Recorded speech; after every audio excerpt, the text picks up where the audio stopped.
Hi అండి, నమస్తే. Welcome back to our channel. ఈరోజు మన వీడియోలో ఇన్నాళ్ళు ఈ టిప్ తెలియక చాలా కష్టపడ్డాను. ఇంట్లో అందరికీ నచ్చేలాగా, ఇష్టపడి తినేలాగా ఈ కర్రీ ఒక్కసారి చేసి చూడండి, చాలా రుచిగా ఉంటుంది. ఇప్పుడు ఈ కర్రీ ఎలా చేసుకోవాలని చూద్దాము. ముందుగా స్టవ్ ఆన్ చేసుకొని ఒక మందపాటి బాండీ పెట్టుకోవాలి. దాంట్లోకి తగినంత ఆయిల్ వేసుకొని పోపు దినుసులు వేసుకోవాలి. అలాగే ఒక ఉల్లిపాయని సన్న ముక్కలుగా కట్ చేసి వేసుకోండి. మీరు ఈ కర్రీ కోసం ఉల్లిపాయలు ముక్కలుగా కట్ చేసి అయినా వేసుకోవచ్చు, లేదంటే మిక్సీ పట్టైనా వేసుకోవచ్చు.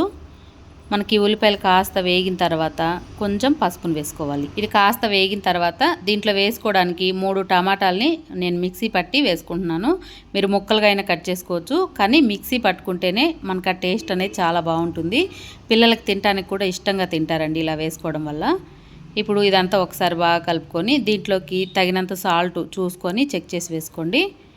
మనకి ఉల్లిపాయలు టమాటా అనేది కాస్త మగ్గేంత వరకు మూత పెట్టి మగ్గించుకోవాలి. ఇలా ఒకసారి బాగా కలుపుకొని ఇప్పుడు దీంట్లోకి చూసి తగినంత కారం వేసుకోవాలి. కారం కొంచెం ఎక్కువగానే వేసుకోండి, ఘాటుగా ఉంటేనే చాలా బాగుంటుంది ఇది. ఇప్పుడు కారం అంతా కలిసేలాగా ఒక్కసారి బాగా కలుపుకుందాము. ఇలా కలిపిన తర్వాత ఇప్పుడు అల్లం వెల్లుల్లి పేస్ట్ 1 స్పూన్ వేసుకొని, అలాగే గరం మసాలా, ధనియాల పొడి, కొబ్బరి పొడి ఈ 3 కలిపి వేసుకుంటున్నానండి. మీరు కొబ్బరి వద్దు అనుకుంటే స్కిప్ చేయొచ్చు, కానీ టేస్ట్ అయితే చాలా బాగుంది అది వేసుకుంటే. ఇదంతా ఒక్కసారి బాగా కలుపుకున్న తర్వాత ఇప్పుడు దీంట్లోకి కొన్ని నీళ్ళను వేసుకోవాలి. నీళ్ళు చూసి కొన్నే వేసుకోవాలండి, మరి ఎక్కువైపోయినా బాగోదు. ఒక 1/2 గ్లాసు, చిన్న టీ గ్లాస్ తోటి 1/2 గ్లాస్ వేసుకుంటే సరిపోతుంది.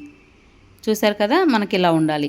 ఇలా ఉన్నప్పుడు మంట సిమ్లో పెట్టి మూత పెట్టేసి కాసేపు అలా మగ్గించుకోవాలి. మనకి ఇది మగ్గేలోపు ఒక బాండీ పెట్టుకొని దాంట్లో కొంచెం ఆయిల్ వేసుకొని ఒక కోడిగుడ్డుని ఇలా పగలకొట్టి వేసుకోవాలి. దీనిపైన కొంచెం సాల్టు, అలాగే కొంచెం కారం వేసుకోవాలి. ఇలా మీరు ముందే చేసి పెట్టుకోవచ్చు, లేదంటే మనం కర్రీ రెడీ చేసుకునేటప్పుడైనా వేసుకోవచ్చు. ఇలా కొంచెం మనకి లోపల జన అనేది అటు ఇటు కొంచెం కదిపినట్టయితే తొందరగా ఉడుకుతుంది, టేస్ట్ కూడా బాగుంటుంది.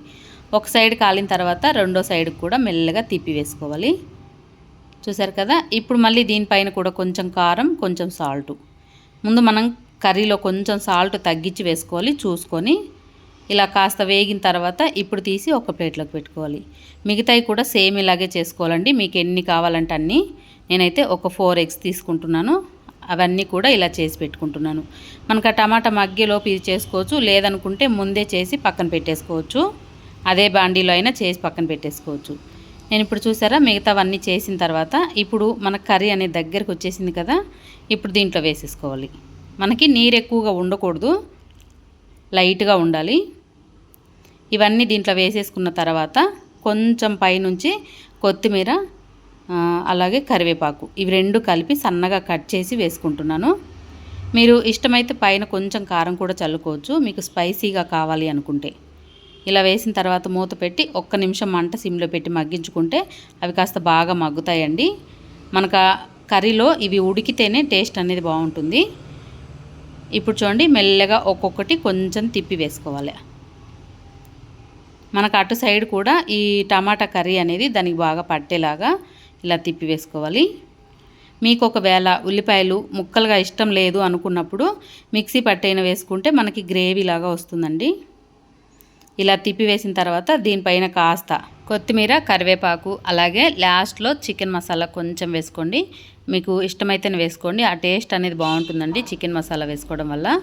పైన వేసిన తర్వాత మూత పెట్టేసి మరొక నిమిషం పాటు బాగా మగ్గించుకుంటే మనకు ఆ ఎగ్స్కి ఈ టమాటా కర్రీ అనేది బాగా పట్టి టేస్ట్ మరింత రుచిగా ఉంటుందండి. ఇప్పుడు చూసారు కదా, ఎప్పుడు టమాటా ఎగ్ కర్రీ చేసే బదులు ఒక్కసారి పిల్లల కోసం ఇలా డిఫరెంట్గా చేసి చూడండి. ప్రతిసారి కూడా ఇలాగే చేయమంటారు, టేస్ట్ కూడా చాలా బాగుందండి. తప్పకుండా ట్రై చేయండి. ఇప్పుడు స్టవ్ ఆఫ్ చేసుకొని ఒక ప్లేట్లోకి తీసుకుందాం. ఇంతేనండి, సింపుల్గా చేసుకోవచ్చు. ఎప్పటికప్పుడు రుచిగా చేసి పెట్టాలి అనుకున్నప్పుడు ఇలా చేయండి. ఇది రైస్లోకైనా బాగుంటుంది, చపాతీలో కూడా ఇంకా బాగుంటుందండి. మా ఇంట్లో ఎప్పుడు టమాటా కర్రీ చేసినప్పుడల్లా పిల్లలు అస్సలు తినరండి. ఇలా చేశాను, చాలా ఇష్టంగా తిన్నారు, టేస్ట్ కూడా చాలా బాగుంది. మళ్ళీ మళ్ళీ చేయమని కూడా అడుగుతున్నారండి, అంత బాగుంది టేస్ట్ అయితే. తప్పకుండా ట్రై చేయండి. ట్రై చేసిన తర్వాత ఎలా వచ్చింది అన్నది కామెంట్ చేయండి. వీడియో నచ్చితే లైక్ చేయండి. మరెన్నో మంచి మంచి వీడియో కోసం అయితే మన ఛానల్ని సబ్స్క్రైబ్ చేసుకొని పక్కనే బెల్ బటన్ ఉంటుంది, క్లిక్ చేయండి. Thank you.